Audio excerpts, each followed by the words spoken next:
ask everyone to please rise. We're going to begin with Kriya.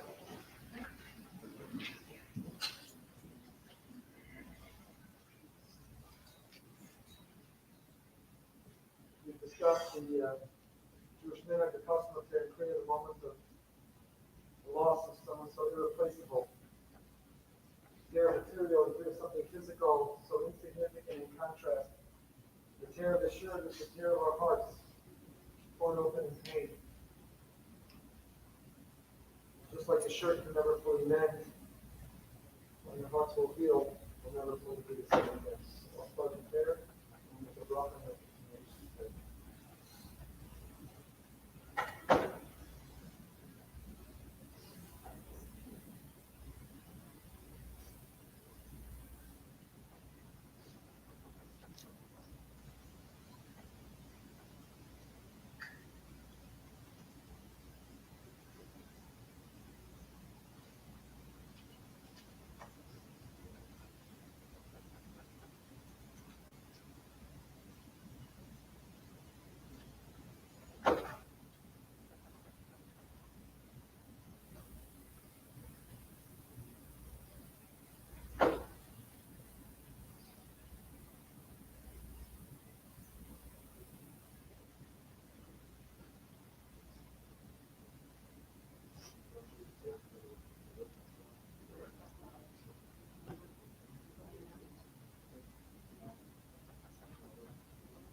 Please be seated.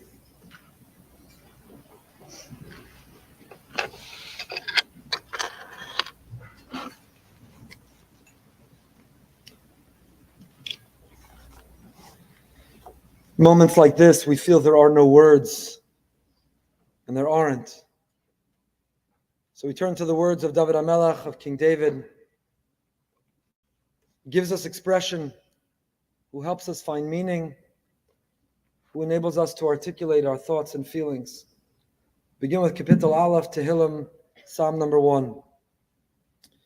Ashrei ha'ish asher lo halach be'atzas yishayim u'v'derech ha'to'im lo amad u'v'moshav leitzim lo yashav ki misaras adnai chavtzo u'v'saraso yegeh yomam v'layla v'haya k'etz shasul ha'pagei mayim asher piryo yitem b'ito v'yaleu lo yibo v'chol asher yaseh yatzliach lochein ha'rishaim ki im kamotz asher tidfenu ruach al ken lo yakum rishim b'mishpat v'chatayim b'adas tzadikim ki yodeh Adonai derech tzadikim v'derech rishoyim toved. Happy is the one who has not followed the counsel of the wicked, nor stood in the path of sinners, nor sat in the company of the scornful. Rather, one's delight is in the Torah of the Lord, meditating in God's Torah day and night. Will be like a tree planted by streams of water that yields its fruit in season, whose leaf will not wither, and whatever that one does prospers. Not so the wicked, who are like chaff that the wind drives away. Therefore the wicked shall not survive judgment, nor sinners in the assembly of the righteous. The Lord loves the way of the righteous, but the way of the wicked is doomed. Tehillim Chav Gimel. Mizmor LeDavid Adonai Roi Lo Yachzar. B'nos desha yarbitzeini Yamei Menuchos Yinahaleini. Nafshi Yishorev. Yancheni b'maglei tzedek l'man Shemo. Gam ki elech begeitz al maves. Lo yira ra ki ata imadi. Shivtecha mishantecha hema yenachamuni. Taruch lefanai shulchan neged zorai. Tishanta v'Hashem roshi kosi revaya. Ach tov v'chesed yedefuni kol yemei chayai. V'shavti b'veis Adonai liorech yamim. Song of David. The Lord is my shepherd, I shall not lack. God causes me to lie down in lush pastures. God leads me beside tranquil waters. God restores my soul and guides me in righteous paths for God's name's sake. Though I walk through the valley of the shadow of death, I will feel no evil. Your scepter and staff, they comfort me. Prepare a table before me in full view of my adversaries. You have anointed my head with oil. My cup overflows. May only goodness and kindness pursue me all the days of my life, and I shall dwell in the house of the Lord for the length of days. Lastly, we'll ask Rabbi Sugarman to come please lead us in Tehillim Tezvav. in Psalm 15.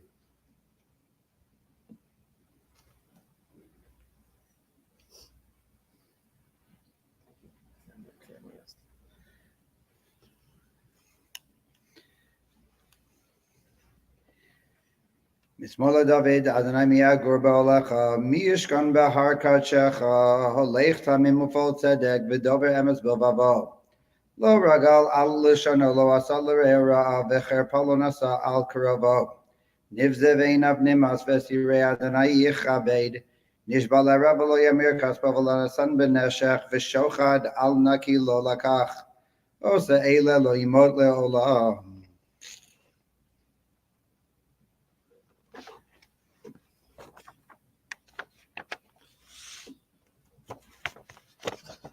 Look around. Look around at this large gathering and this diverse audience. And I keep thinking to myself, if Corey were here, what would he say about everyone being here for him? Corey would most certainly have an opinion about what everyone here is about to say. Carmiel, Shai, Ben Asher, Shimon, Corey Reichenberg desperately did not want to be the center of attention, the focus of so much pain. And yet there is so much pain.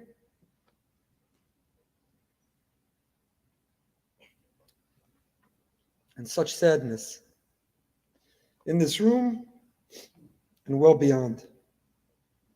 Felt most acutely, of course, by you, Corey's incredible family. Randy and Ed, there simply are no words to capture the love you showered Corey with. The selflessness, the sacrifices you made, the efforts you expended, the sleepless nights and the lengths you went to give Corey as normal a life as possible. From the age of 3, when he was first diagnosed with Duchenne muscular dystrophy, your lives were turned upside down, never to be the same again. But you were unflinching.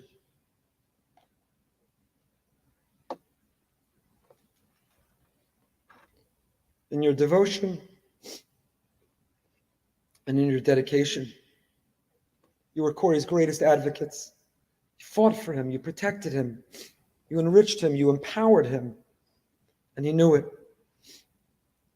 But I think most inspiring for all of us was your determination that no matter what and despite anything happening, to maintain a simchas achayim, a joyful life for Corey, Ilana, Naomi, for your family, and you did in the hardest circumstances.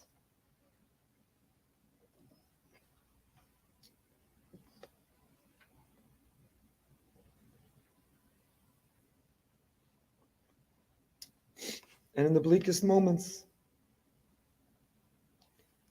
you are nothing short of superheroes whom all of us love and we are in awe of.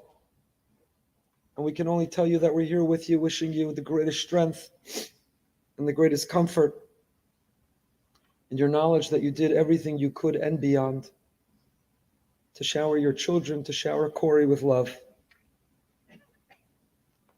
Ilana, Naomi, Corey loved and admired you. He adored and cherished you, and most of all, he respected you and was proud of you. You lost your brother at way too young an age.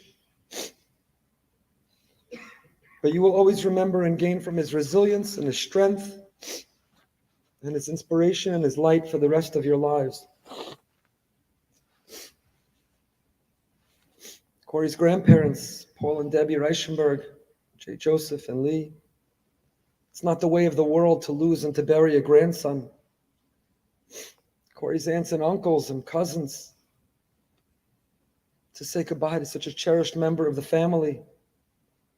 But you know better than anyone that Corey packed into his 24 years here on earth more than many people do in a lifetime.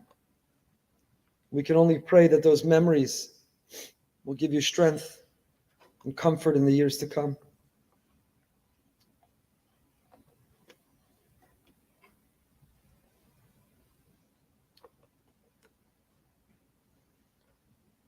And to Corey's friends, remarkable, extraordinary, and totally normal friends who treated him like family and sometimes better than family. Friends from Boca who started with him in kindergarten and went through 12th grade. Friends from Gainesville and friends from elsewhere. I don't know how, when you were all so young, you understood your responsibility to both help Corey navigate the world and simultaneously make him feel exactly like everyone else. Adults don't know how to navigate that. And you did.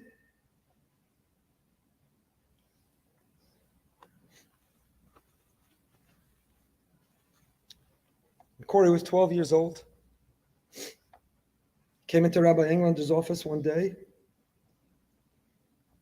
And very uncharacteristically for him, he broke down in tears. He confided in Rabbi Englander that he simply couldn't do it anymore. 12 years old. His body wasn't cooperating. His muscles weren't participating, and he couldn't walk on his own. He said, "It's time. I can't do it anymore. I have to go into a wheelchair." The next day, a couple months before his bar mitzvah, he went into a wheelchair, and he never came out. But you, his friends, 12 years old at the time,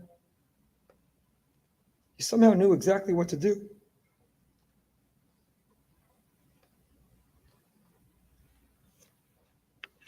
You knew how to react, and you knew how to behave, and you knew how to be a friend, and you never stopped. From Shabbos afternoon hangouts in the backyards, to meetings at Menchie's, to school trips, to staying in touch, you never stopped being incredibly loyal and loving friends. You messed with him and you joked with him, and you let him be normal. And while Corey would love nothing more than this reunion of so many of you who came in today,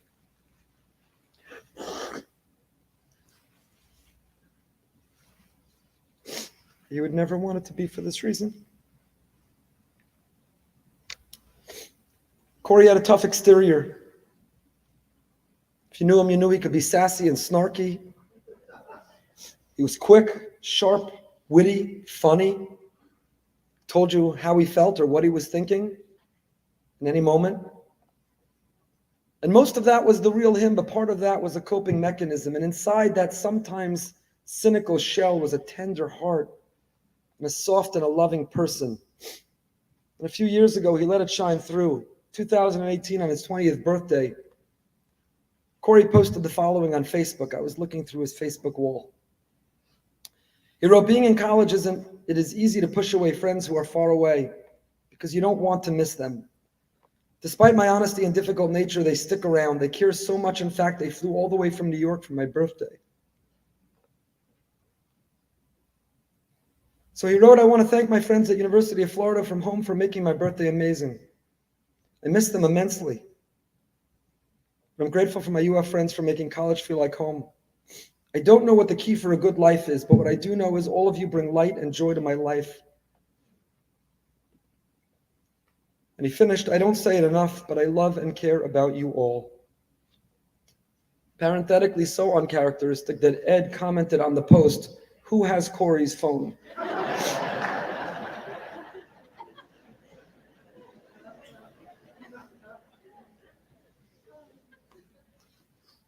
But that was the real Corey. I love you and care about you all. He loved you.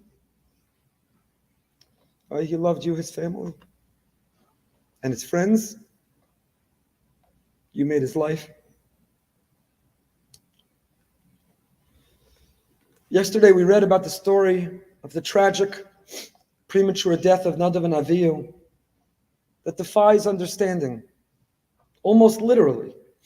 The commentators struggled to identify what did they do wrong, what was their mistake, what happened, how did we lose them? And countless suggestions and opinions are offered.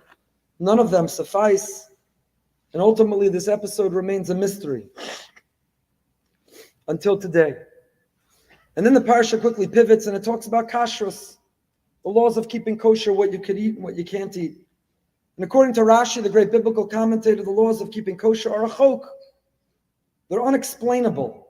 It's a set of laws that God tells us to do, and all kinds of suggestions are offered that keeping kosher conditions us towards discipline or avoiding predatory character traits. Some even argue health benefits, but ultimately we don't know why. Hashem instructed us. God told us you can eat this and you can't eat that. It remains a chok. What do these two themes in yesterday's Torah portion have to do with one another? Tragic story of two young men, the loss of two young men, and the mysterious enigmatic laws of keeping kosher. How are they connected? By Usher Bush, one of my high school Rebbeim, suggested that maybe the Torah puts these two parshios together, a difficult story and a complex set of law to teach us. That chukim, there are commandments that defy understanding, and there are experiences in life that defy understanding. There are chukim in law and there are chukim in life. There are things that we cannot and simply don't understand, no matter how hard we try, no matter how much we press, no matter how entitled we feel. And then we ended with the maftir yesterday of Parshas Para, the quintessential chok, because in laws and in life, there are chukim. There are questions that don't have answers. And the parsha and the special reading are challenging us. What happens then when we confront questions that have no answers, questions like today, like this moment, like this loss? When a young man confronts a diagnosis, the challenge that will bring for his life, it brings questions that have no answers. And what do? We can get stuck asking the questions, or we can decide through our lives to be the answer. We can focus on what we can't understand and can't control, or we can focus on that which we can still impact. And Corey chose the second. He didn't get stuck on questions, but he remained determined to be an answer, to put a smile on people's faces, to make the world a brighter place. Corey was very smart. He may not have explicitly spoken about it, but he knew this day would come. He knew the data, he knew the statistics, he knew the diagnosis. But that's, I think, the most remarkable thing about Corey's life. He never lived like he was on a timeline. He never used it as a crutch or an excuse. He didn't want favors or special treatment. He didn't live for that moment to decide why bother having ambition or drive or going to college. He never wanted to be special, and he never wanted your pity. The worst thing you could do in the world would be to put your hand on his shoulder and give one of those, "How are you doing?"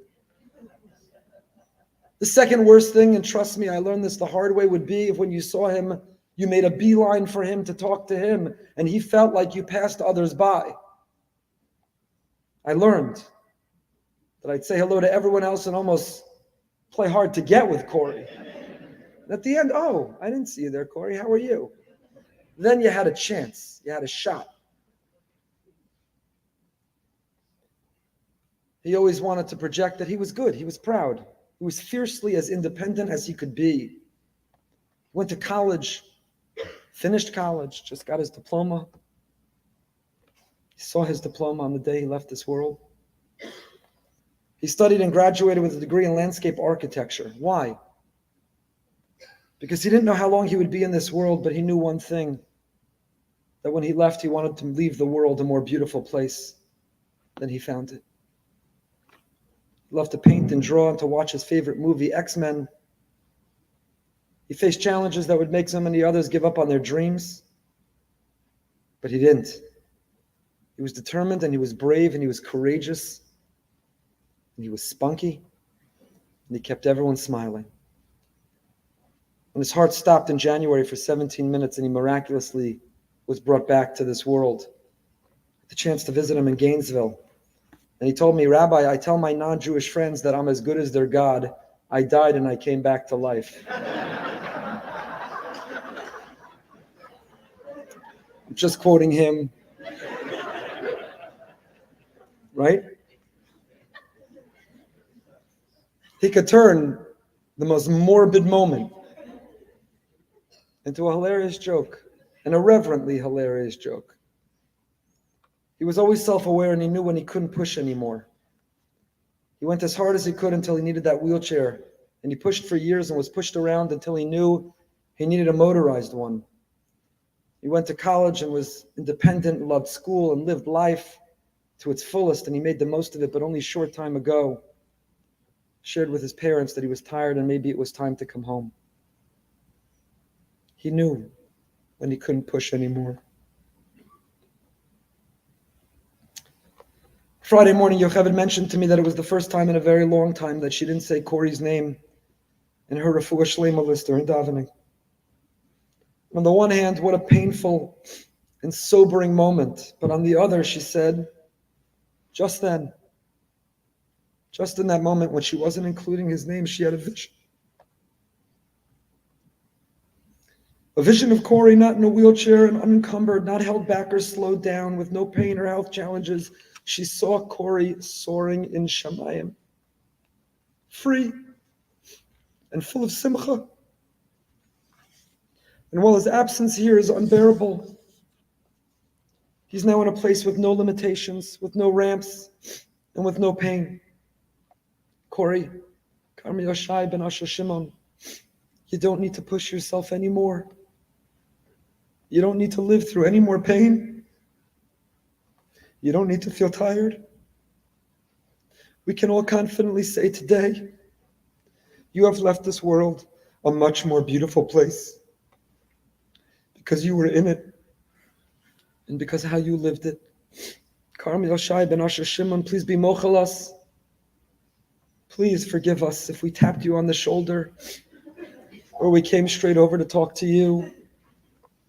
If we were insensitive or too sensitive. May his beautiful soul be bound in the bonds of life. I want to call on the special Father Ed to share a few words.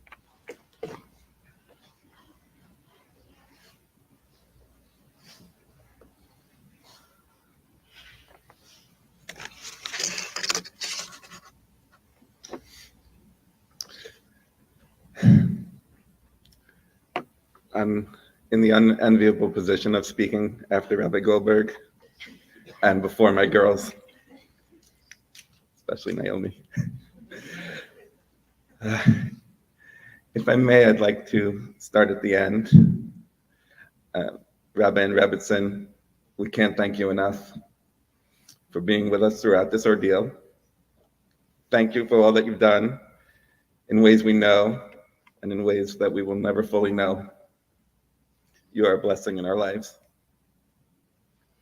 Rabbi Moskowitz, I know how you wish you could be with us. We've leaned on each other these past few months, and you've been my confidant throughout. And I want you to know that even today, our thoughts are with you and your family. Rabbi Beryl and Chani, Rabbi Aaron and Pessy, you've been there for Corey and our family since he first arrived in Gainesville, and were with us literally till his last breath. And we're forever grateful. At the end, he was surrounded by his friends and all who called to say goodbye and tell him you loved him. And he passed knowing he was loved. And I'm reluctant to single people out because so many did so much. But I would be remiss to not say to his friend Jessica that you were a godson for our son. We should be as lucky to have a friend like you in our lives. You'll always be dear family to us. To all of you here, our beloved community, and a community that extends literally across the world. From the bottom of our hearts, we thank you for your prayers, your tehillim, your learning, your kvittels at the kotel and at the Rebbe's Ohel, for the errands, the meals, the kind words. We're overwhelmed with gratitude.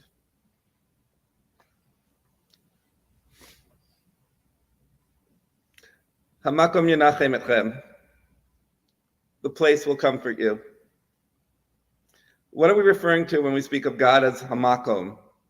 In a few weeks, we'll say at the Seder, Baruch HaMakom, Baruch Hu, blessed is the place, blessed is he. I believe that we are saying that if you're grounded in tradition, rooted in your family and community, that's when you can see God and find comfort. In this place, in this very room, I can see Corey. I see him just there in the back. I'd have to get Jonathan Hollander to give him candy just to stop him from talking. Over there, he would learn Mishnayos as a middle schooler every Shabbos afternoon. In Shabbos Mincha, I would sit in my seat over here to the right, always keeping an eye to the back to see if he made it safely in. And in the hallways behind this room, he spent his high school years navigating his chair through overflowing halls and backpacks scattered about. Hamakam Yenachim. So it's appropriate that we come here to this place to say our goodbyes and find comfort in each other. I want to tell you that Thursday, as difficult and as painful as it was not as bad as that day 21 days earlier when we received the diagnosis that our beautiful, sweet 3-year-old had an incurable disease, Duchenne muscular dystrophy. We were devastated, but it so happens on that very evening, our friends had an option for their son. And we decided then and there that we would not shut off from the community, but rather we would make our life with Corey as normal as we could. And we went to that simcha. As a father, I had dreams of playing catch, shooting hoops with my son, but that wasn't in the cards. So Corey and I found other ways to connect. Art, music, nature, laughter. Corey and I found new ways to bond. He was smart, witty, and sassy. He was so much more than his disease and refused to be defined by it. Once at an MDA event, they asked Corey if he wanted to be the local face of MDA as a youth ambassador. Well, Corey in his inimitable way staunchly refused. He would make his mark on his own terms and not be seen as a symbol of illness. He was strong-willed and stubborn, and it served him well over the years as the years passed and his condition worsened. Every day was a Herculean effort, but he was determined to live his life on his terms. He went off to college in Gainesville and made a whole new world for himself. He made his own community there of friends, classmates, doctors, health aides, and he was loved by them. In spite of the fact that each year he could do less with his body, he would adjust so he could continue to learn, paint, and sing. Upon graduating, he found work and lived independently. He built a support system that allowed him to thrive. Corey was kind and thoughtful, always seeking to understand all sides of an issue. Everywhere Corey went, his beautiful smile, eyes, and positivity touched people. It is only now, in the past few days, that we are coming to understand that Corey didn't just change our world, but the world of so many who were watching him and found new perspectives from his grit and strength. His body was weak, but he was a beacon of strength. A couple months ago, Corey asked me if I was proud of him. Through tear-filled eyes, I told him that I couldn't be more proud. He was our light, our sweetest gift, and we tried to give him the best life possible. Before his high school graduation, there was a plan by his classmates, many of whom are here today, to stand and applaud as Corey wheeled in during the procession. Well, luckily his friends who knew him best said rightfully, Corey would hate that, and the idea was scrapped. But given that Corey is in no condition to object, I humbly request that you stand now and give Corey a round of applause for a white life well lived.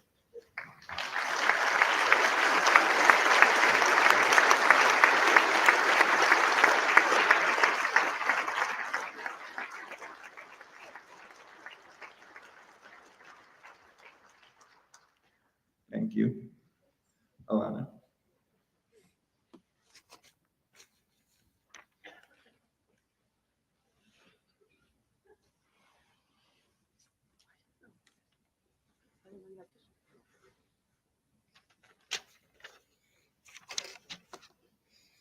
Wow, just wow.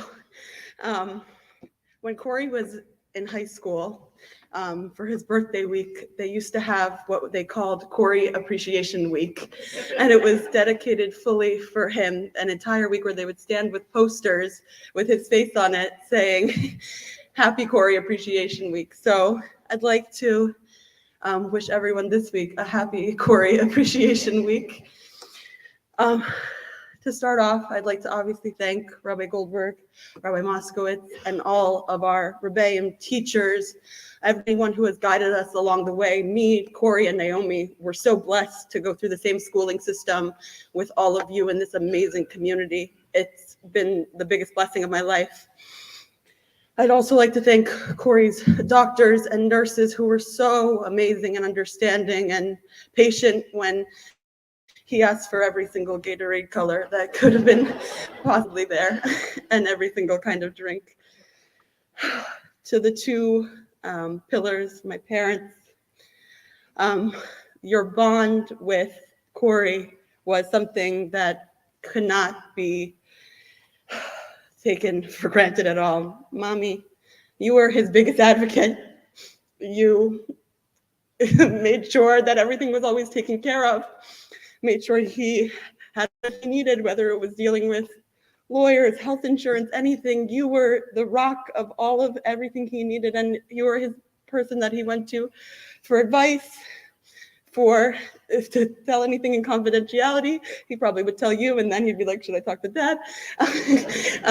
And then Daddy, you were his best friend, his pal, his aide, his everything. The special connection that me and Naomi share with both of you, and Corey shared with all of us, is so unique. And we are the luckiest family in the world standing in front of you because we have each other, and he'll always be our middle. To my sister, thank God I'm speaking before her, by the way. She speaks so much better than I do. To my baby sister, when I went away to Israel and then college and now my life in New York, you got kind of the end of the stick. You had to be with him through his hard times when he was just recently wheelchair bound, and you had to go through everything. You were my rock. I could only leave because you were there. You are everything. You're my best friend. You're the person who gets me the most without saying anything, and I love you to death. To my extended family, my grandparents, you guys are the pillars. You guys are you're everything to us. Corey loved you all. He cherished you all. He made fun of you all in his own time. But he loved you guys. To my aunts, uncles, cousins, extended family, we grew up, we had a great life with all of you. We did every single second, all the memories, the dancing, we were looking through so many albums, the Shabbos with our family, and only saying the funniest stories that we could imagine. And we are blessed that all of you are in our lives, and we thank you. To Corey's friends, you are the most special people in the world. I see him in all of you every day. I love you all. And you are so special in each of your own ways. Most of you, I guess, if Corey was here. But he loved you all, even when he might have not shown it. He loved you so, so much. To my parents' friends, who are my second parents in this community, you are our rock. We could not do any of this without you. The past 3 months of this entire I've been alive 26 years of my life. It's all because of you. We love you. We cherish you. You are family. To my friends, I love you all. Near and far, you are my everything. I go to you guys for everything, and you guys are Corey's second siblings in my mind, and my beacon of hope and my light. I could not thank you all more for being here and flying down or driving here. It's honestly amazing. I'd like to thank also my job, Yeshiva University, for being so amazing and really giving me such a home and a support system. Even when I wasn't at the hospital with my brother, I felt like they have my back 24/7. So to my team and to my YU extended family, I love you all. And last but not least, I'd like to thank HaKadosh Baruch Hu for ending, unfortunately, Corey's suffering after all these years, but giving him all of these years with us. I wouldn't trade that for anything in the world. Like we were saying earlier, we thought it was the end a few months ago, and we were lucky enough to get a few extra months with our special soul. So thank you all. Corey and I, when we were growing up, I liked a lot of attention. He was kind of would just follow me around, and our roles kind of reversed as we got a little bit older. But I messed around with him a lot. I didn't understand the diagnosis at first, so I would push him down, throw him down a slide. But he was always game to and laughed and picked himself back up. We grew up together. I loved him. I'm so blessed that we're doing this here because we walked here every day for his freshman year of high school. I would push him to school, and then each of his friends would have to fight of who was going to take him next in his wheelchair. And it's some of the fondest memories I have of him just asking me questions on the way to school in this building. We have so many memories here, and I couldn't imagine this being done anywhere else. If you guys don't mind, I'd love to tell you a few of my favorite stories with my beautiful baby brother. We did everything from board games on Shabbos to playing video games, to Starbucks runs, to Gainesville road trips, to fighting over the car radio, for him watching me cook and drive and having an opinion on it, even though he couldn't do either. Pesach Seder, which is going to be really weird without him singing Chagadya at the top of his lungs. We went as a family a few years ago out west to California. Naomi unfortunately didn't get to join us. She was in camp.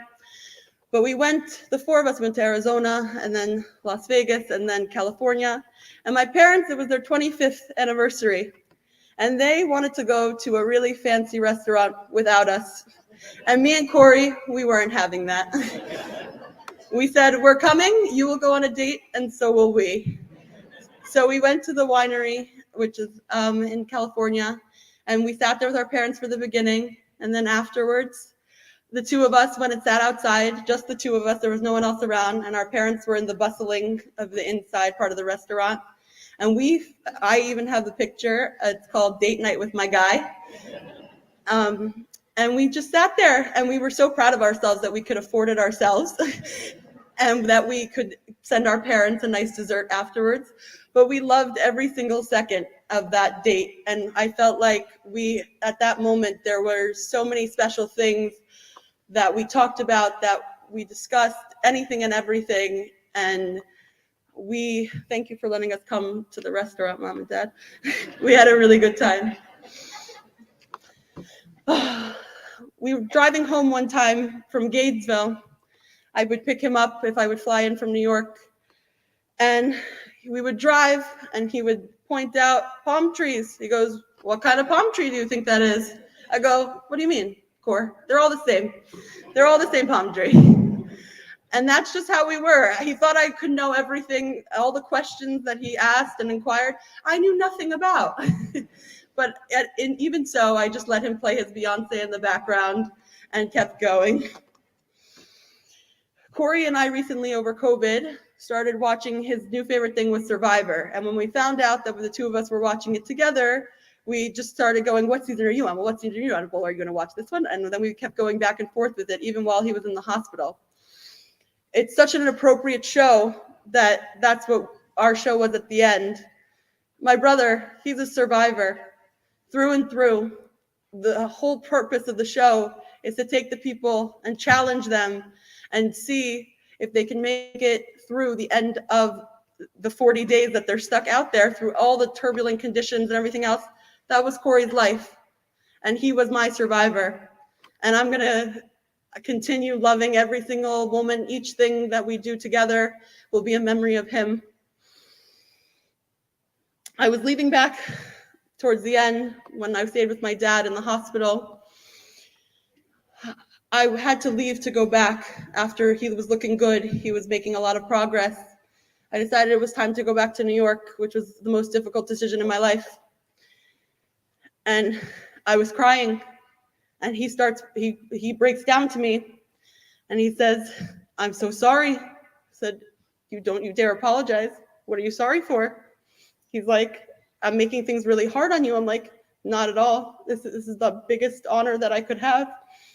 And that tearful goodbye is the last I saw him in person. And I'll cherish that moment for the rest of my life. Our final goodbye was unfortunately this Thursday on the phone while I was in New York. I'd like to share what I said to him to the best of my abilities because I was shaking at the time. I said, "Corey, it was an honor being your older sister. To have you in my life, I wouldn't change that for the entire world. I love you more than anyone could love someone. You are my everything. I had a vision of him being at my wedding, rolling down the aisle to the song, 'Hey Brother, Do We Still Believe in One Another?' to acoustic."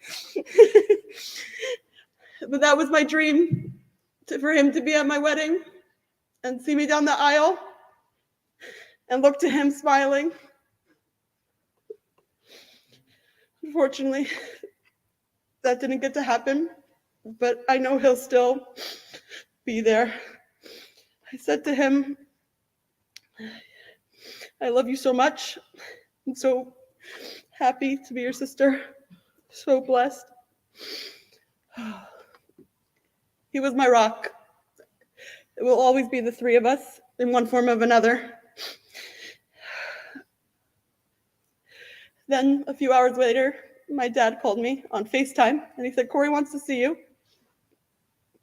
I automatically broke down. His friends, thank God, were surrounding him, and I would want it no other way than my family and my friends and his friends around him. And he mouthed something to me, and I asked his friend, "What did he say?" And he said, "I love you." And I said, "I love you too, and that's all I need." So now my beautiful, precious baby brother, I say to you goodbye for now, but that I love you so much. And I love you is all I'll need ever in life to know that you love me back. Thank you all for being here. It's truly a blessing. Thank you all.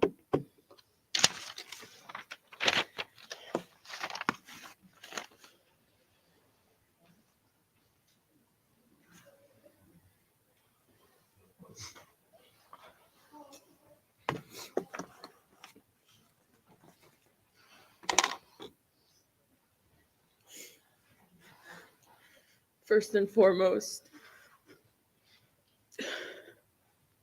I need to thank the Rabbono Shalom.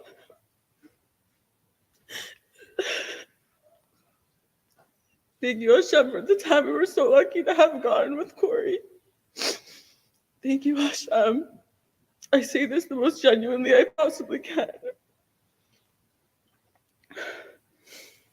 I was told it would be highly inappropriate to start my husband for my brother by saying, "Hi, and welcome to my bas mitzvah."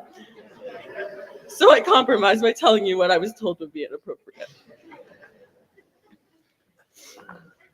I would like to start by thanking everyone for being here. This is a hard time for everyone who knew and loved Corey. And I just want to thank you for helping our family make Corey's life the most simcha it could have possibly been. Without each of you, his life would have been a little less full. And if he didn't tell you how much he appreciated you, then I'm telling you on his behalf that he loved you so much and was so grateful. We love you, and Hashem bless each of you with only smachos and brachos. Unfortunately, I've thought about writing this hesped too many times to count. Some things are just naturally different about my life and my family's life versus other people's lives. These nisyonos from Hashem are the most difficult things to navigate, and they really can make you question your emunah. But I wouldn't trade the life Hashem provided me for anything. HaKadosh Baruch Hu putting me in this specific family is an absolute zechus. And to describe this zechus, I will start with my parents. My parents are superhuman. No one will ever compare to their strength and wisdom. I have never, not once, heard them utter a negative word about the difficult nisayon Hashem has given us. If they had complained, they would still be the most amazing people I know, but they have never once complained. Think for just a second about how crazy that is. When their son was 3 years old, they were told his muscles would deteriorate over time, and that sooner rather than later he would not be walking anymore, and that this disease was 100% fatal. Imagine hearing those words and just trusting in the Ribbono Shel Olam. It's madness that I have yet to understand. They're my superheroes, and I haven't expressed that to them. I've talked to my parents about Corey's disease on numerous occasions, and we have discussed many times their feelings having to do with this nisayon. They know it is what they've been dealt by the Eibishter.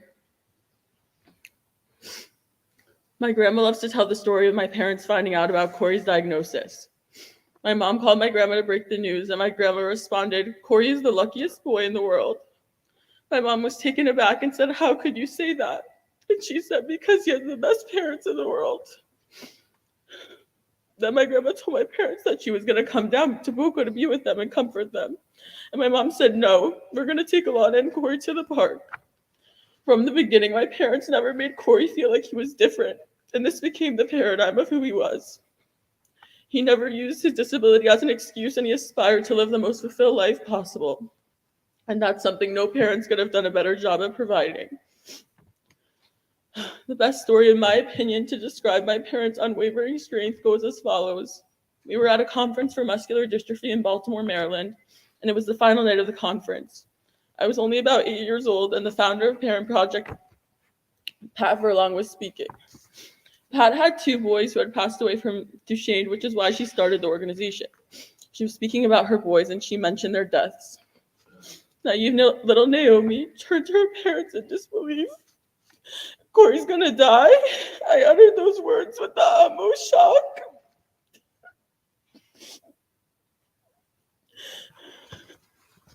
I ran out of the ballroom in tears, and my mom ran after me. I went into a bathroom stall, and she followed. She came in, and I expressed to her how I wish I could have at least found out differently. She told me she wished the same.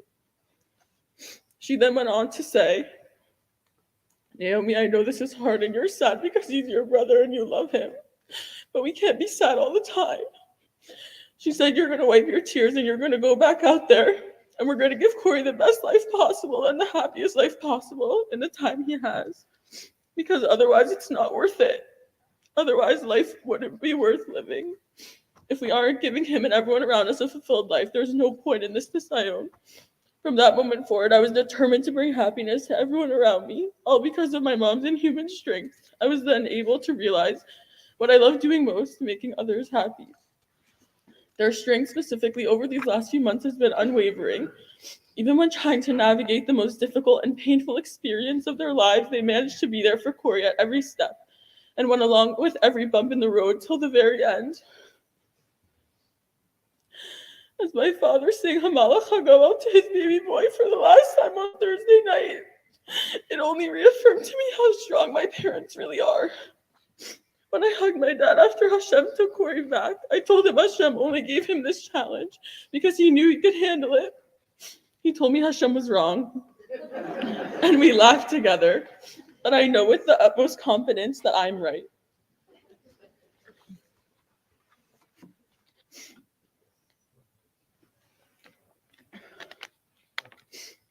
My sister. My sister is my best friend. I truly believe she's the only person who knows what I've gone through. We hold the same pain and we both know what the other feels without saying anything. My sister is my rock without even having to talk about my feelings to her. It's incredible to see someone who goes through the same thing as you turn out to be such an amazing, inspirational person. I always tell people that my sister and I are the same person, just that she's the better version. She's the kindest, most thoughtful person I know, and I aspire to achieve her level of midos tovos. But obviously, my sister and I would not be us without our brother, my big brother, and that is what he will always be to me. Corey and I were the stereotypical siblings. When we were younger, we would fight and hit each other and make comments we knew would sting. I would call him a poopy head, as any mature 5-year-old would. When Ilana left the house and went on to seminary and college, it was me and Corey till the very end. Even though I didn't tell him nearly enough, I am the person I am today because of him. Everything I am and everything I do is because of who he was and the life he strove to live. I'm ultimately a better person for being Corey Reichenberg's little sister. One thing that Corey knew made me upset was when he would talk while everyone else was quiet and reading on Shabbos. I would ask him why he couldn't just read like everyone else. Now looking back, there's nothing I want more than to hear him speak to me and interrupt my reading. We love going to get coffee together, and of course he always had the most complicated order. As we grew older together, I knew Corey felt bad that the way I was raised was different because of his needs. He truly didn't know how much I loved him and still do. While I can admit that our relationship was not always perfect, I know he was proud of me, and I hope he knew how proud I am to be his baby sister. I loved making fun of his mannerisms, and I can still hear us all laughing at the Shabbos table. I told him on Thursday that it was going to suck to only be able to make fun of Ilana. And when I spoke about this with Ilana, she agreed that it will suck for her. One of my favorite Corey stories goes as follows. Many people probably don't know this, but Corey had cataracts, so his vision was subpar, to say the least. One Friday night, there was a TTBYHS tish, and Corey and my dad went. It happened to be that Rav Schechter Shlita was at this tish. Corey and my dad were schmoozing and sitting around, and suddenly Corey goes, "What the heck? I know he's the Gadol Hador, but why is there a Sefer Torah out at this tish? That's so random." And my dad says, "Corey, where do you see a Sefer Torah?" And Corey goes, "Right there in the sequins." And my dad goes, "Corey, that's Rav Schechter's wife in a sequins dress." I think that's when we realized he really needed some new glasses. I would be remiss if I did not mention Corey's incredible friends, both from Boca and college. Corey was not easy on his friends and demanded greatness from them. He did this because he was the best friend and expected the exact same back. He cared so deeply and thoughtfully about each individual person. His friends were incredible throughout his entire life. They never treated him differently. In their eyes, he was just Corey.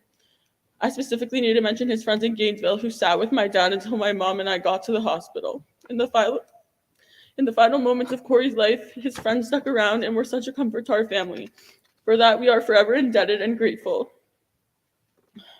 In this past week's Parsha, we heard about the deaths of Nadav and Avihu. The pasuk famously says, "Vayomer Moshe el Aaron, hu asher diber Hashem lemor, mikrovai ekadesh va'al pnei kol ha'am ekabed v'yidom Aaron."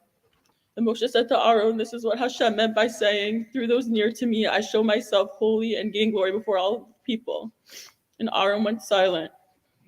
Many Mefarshim agree that the reason he went silent was because he simply understood Hashem's decree. But this is extremely hard for the common man to understand. How could it be that he had nothing to say after his two sons were brought back to their maker? Reb Shlomo Katz posted before Shabbos that being speechless does not mean that someone has nothing to say.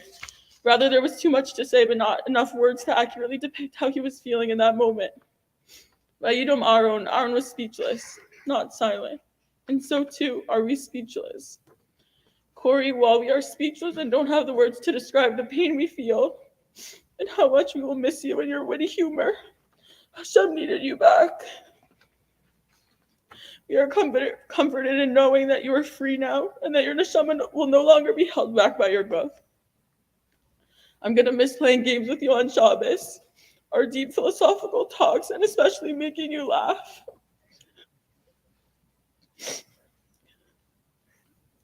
You brought so much joy to our family, and we would not be the same without your constant perseverance and incredible strength. To have to say goodbye to you is the hardest thing I'll ever have to do.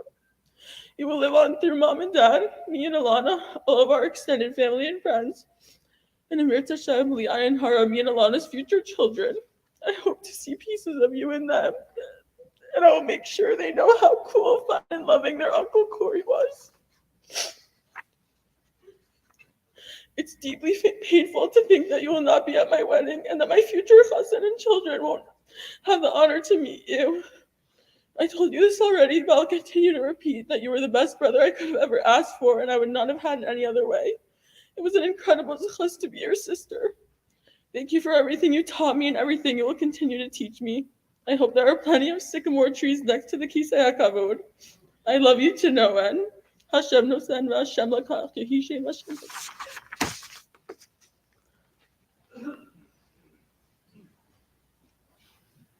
I've heard several times that Corey was blessed to have remarkable friends.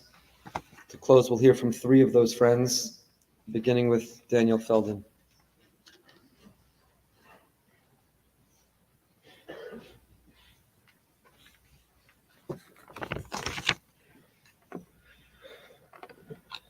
Tales of an Old Jewish Curmudgeon. This was the title of the autobiography that Corey chose for himself. Corey was in many ways an old Jewish curmudgeon. He loved to heckle and jest and criticize. Even now, as I share this eulogy, I can imagine him in the back, leaning over to the person sitting next to him and loudly whispering how cold the room is, or how handicapped seat is too far and he can't hear, or the person speaking is just a bad public speaker. And I know I'm currently the one speaking, and Corey would definitely make a point to tell me this after. However, the one thing Corey hated more than anything was being the center of attention. He hated that, and honestly, if he knew what was going on right now, he would have stormed out. A whole room of people here not only focus on him, but talk about him and his great qualities. What a nightmare. However, as I was writing this, I was having a hard time coming up with the words to describe this side of Corey. Like I said, he loved to heckle and criticize. But most people equate a curmudgeon with what curmudgeons do best. They complain. To me, complaining connotes something wrong with the self. You complain that it's too hot because you are too hot. You complain that the food tastes bad in your mouth. You complain that the school course is too hard for you to understand. You can criticize someone else, but you complain about things happening to yourself. Corey did sometimes indulge in a complaint, but for someone who lived a life like Corey, there was truly a strength there I cannot describe. For when everything was really going against him, he rarely complained about himself. He rarely said it was too hard. I spent a lot of time with Corey. Honestly, he's probably the person I spent, outside my family, that I spent the most time with. I can count on one hand the amount of times I've seen Corey complain and say it was too hard and he gave up. He just buckled down and powered through. I reached out to some friends to see if they had any anecdotes they wanted me to share today, and multiple people actually sent me the same story. After graduating high school, Corey went to visit the new school building. While touring, he saw a sign in the stairwell saying, "There's no elevator success, you need to take the stairs." Corey looked at the sign and in his unique sarcasm says, "Well, I guess I'll never succeed." He didn't complain that yes, he needed an elevator, and yes, sometimes it was just too hard. He knew that he could succeed in everything he wanted to do because he had. He graduated high school against all odds and he was living by himself, attending a top-tier college. While his path may have looked different, Corey was and was going to continue to be successful. There was no other choice. And when Corey got his power chair, complete game changer. He wanted Starbucks and no one could take him. He just went himself. Someone was joking about pushing him into a lake. Just run them over. Too many people in the hallway on his way to class. He was a 500-pound metal battering ram. The man was unstoppable. Another thing that stands about Corey is the unconditional love he had for his friends. He loved hanging out with his friends. I've spent many hours at his house spending time with him, playing video games, cooking, going for walks, talking about everything and anything under the sun. There were weekends where I would stay home by myself, and this just did not compute for Corey. Why would I stay home when I could be out and about with him? And he would make his way to my house, down the block, and tell me so, and then make me come out with him. Once I went to see a movie with Corey. We saw some dumb animated movie about pirates. Corey absolutely hated it. He remarked that this movie was the last straw, and that I was never able to pick the movie we were going to watch together again. This is not the first time I picked a bad movie that we watched. During one of the last conversations I ever had with him, I think it was the last time I actually saw him, he remarked how much he hated the movie. Still to this day. However, weirdly enough, since that time, we've seen many movies together. And yes, sometimes I did pick out the movie. To Corey, it didn't matter what we were doing. He just wanted to be with his friends. I could say that the happiest I've ever seen Corey was when he turned 18, we held a surprise birthday party for him. Corey was at a loss for words. He always had something to say, but when he saw all of his friends came to surprise him, he was truly speechless and just started crying tears of joy. He just didn't know what to say because he was too happy. To him, friends were everything. And he made sure he made sure you knew it. He would do anything for his friends. He spent many hours with some of us helping with our schoolwork when we needed it. He helped me open up about feelings I didn't know about that I had myself. When you talked to him, you knew that he was listening to you, and you had his undivided attention. To him, these were the things that matter. Never once in my life, and all the ups and downs I had in our relationship, did I ever slightly doubt that Corey had an unconditional love for me or anyone he called a friend. But he also had high expectations for his friends. He expected you to reciprocate and do the things that he did for you. And don't you worry, he made sure that you knew that he had high expectations for you.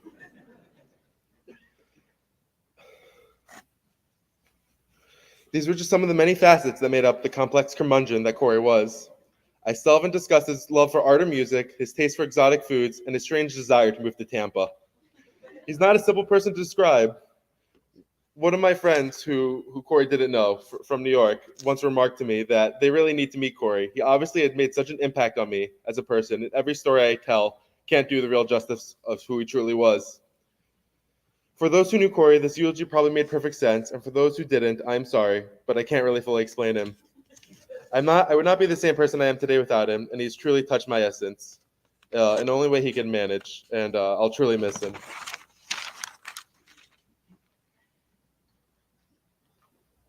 Representing his friends from Gainesville, we'll hear from Brad and then Kate.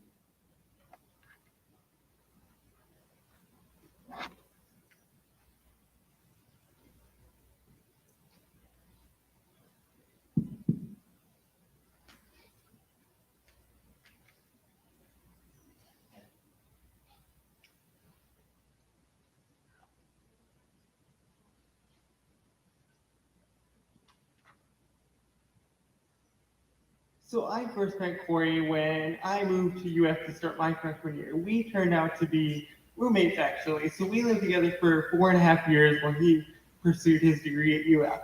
And during that time, the first time I met him, he made a bunch of sarcastic jokes, and I wasn't exactly sure how to feel. But over time, I got used to those, and we began to make them to each other. We would have conversations through the bathroom walls, we would joke, laugh, and have a great time. I would even hear some of his famous singing through the bathroom walls in the morning while I was trying to sleep. And it was one of the greatest joys and something that I never realized that I would miss until I don't hear it anymore. And one of the other things that I really enjoyed the most is how caring and kind he was.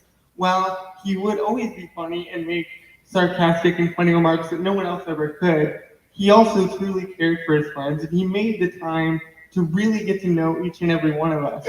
And he would spend the time late at night, whether we were drinking some of his tea or watching reality TV such as Survivor or just doing whatever else we would do on campus. He would take time to know you and also expect that you would get to know him. And so through that time, I really began to develop a close relationship with Corey. We would talk about things that most other people don't really get to talk about related to our conditions and our disabilities and other things where truly I haven't had that with anyone else. And he truly impacted me. And some of our fondest memories that I want to share is that we would have wheelchair races down the hallway. And so what we would do is we would start at one end and race to the other. And I won most of the time, but don't let him know that. And other times we would just walk through campus, and as you know, he loved plants. And so he would tell me the name of every plant in the scientific full name. And I had no idea there were so many palm trees, as Ilana talked about earlier, but apparently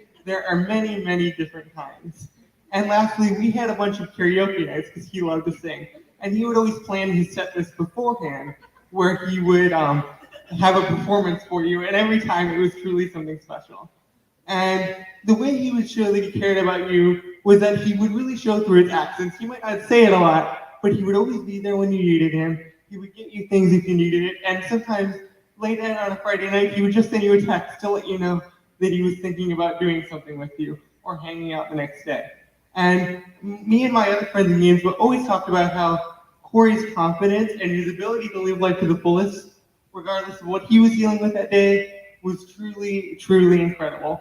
And for me, I was not that way when I started at school. And so seeing him go out every day and pursue his goals and dreams and do it without apologizing. He was very unapologetic about the way that he did things. He would ask for what he needed, and if he couldn't get it, he would find another way to do it. He was very, very tenacious. And I gained some of that through my friendship with him, and it is something that I think is so, so valuable. And I would not be the person I am today, would not have the confidence that I have today, and truly, truly would not be anywhere near where I am without him. And I will truly miss all of his sarcastic jokes and all of the times that we shared. And I truly wish that I could do all of those things one more time.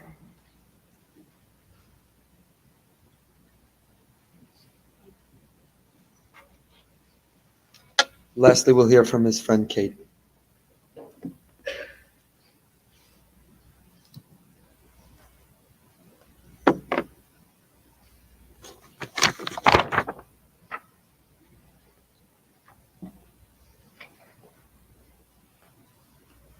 Hi, everyone. My name is Kate, and I'm one of Corey's friends from college. Corey loved having people around and always said the more the merrier. So I know he would be touched to see all the people that have come out today to celebrate his life. I wanted to tell a story about the first time I visited Corey in Boca. It was the summer after our first year of school, and Corey and I planned for me to stay at his house for a few days. He wanted to go to the Perez Art Museum in Miami, and I was like, that sounds great. How are we going to get there? Next thing I knew, I was behind the wheel of his accessible van, barreling down the streets of Miami for the very first time.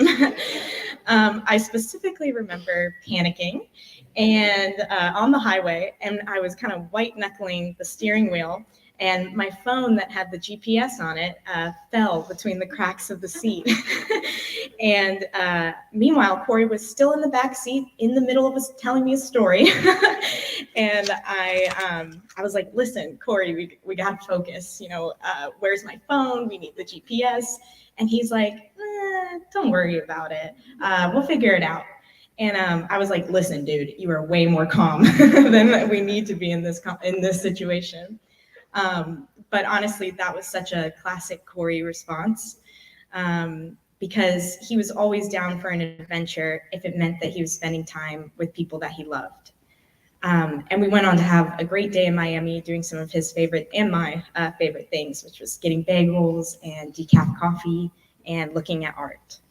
And I just want to give a public apology to Mrs. Randy and Mr. Ed, because when I was in that car, I hit so many curbs, just so many, with the accessible van.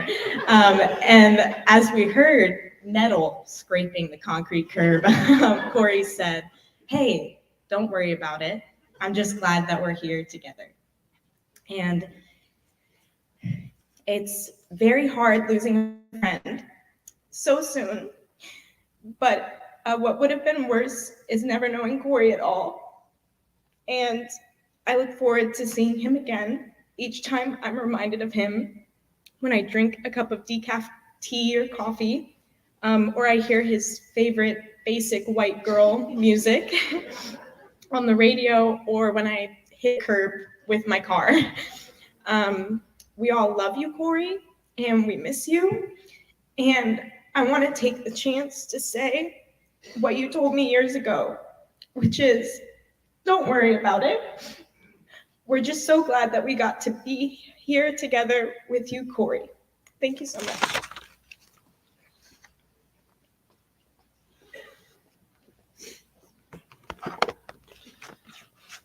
Could I ask everyone to please rise, close with the Kel Male, with the memorial prayer after those really beautiful eulogies. At the conclusion, we'll ask the pallbearers to step forward. We'll escort the Aron, we'll escort Corey out from my office. Everyone else is asked to leave through the main entrance. We'll have the chance to follow behind the hearse for a few steps, those who are unable to get to the cemetery. Those who are going to the cemetery, we'll ask you to go immediately to your cars, put your blinkers on. And we do have an escort taking us, police escort, to the cemetery. So please leave your blinkers on and stay closely and follow behind. Those who are not going to the cemetery, Please allow those who are to leave first. Shiva will begin at the Reichenberg home starting this evening. Mincha and Marav in the evenings will be at 7:15. Shacharis in the morning starting tomorrow morning is at 7:30 a.m. and Shiva will be observed through Friday afternoon. They're taking an hour for lunch and an hour for dinner each day. The hours were sent out in the email, so please respect those Shiva hour times for them. El Malei Rachamim Shochen B'Amramim Hamtzei Menucha Nechana Kanpei Ashchina B'Malas Kedoshim V'Torim Kizara Kiyam Azirim Es Nishmat Carmiel Shai Ben Asher Shimon Shalach Li'olamo Bavu Shalachnu Mispalalim Al Haskaras Nishmasa B'Gan Eden Tehei Menuchaso Lachein Malarachamim Yastireyu B'Seiser Kenafav Li'olamim Yitzur B'Tzrachim Is Nishmasa Adonai Hu Nachalaso Yinoch B'Shalom HaMishkavo V'Nomar Amen. God, full of compassion, who dwells on high, grant proper repose in the sheltering wings of your presence. The lofty levels of the holy and pure who shine as the brightness of the firmament. Unto the soul, Corey Reichenberg of Carmiel, Shai ben Asher Shimon, who has gone to his world and for whose memory we pray. May his repose be in paradise. May the Master of compassion bring him under the cover of God's wings and bind his soul in the bond of life. May Hashem be his heritage and may he repose on his resting place in peace. We respond, Amen. We'll ask his family and dear friends to step forward to be pallbearers.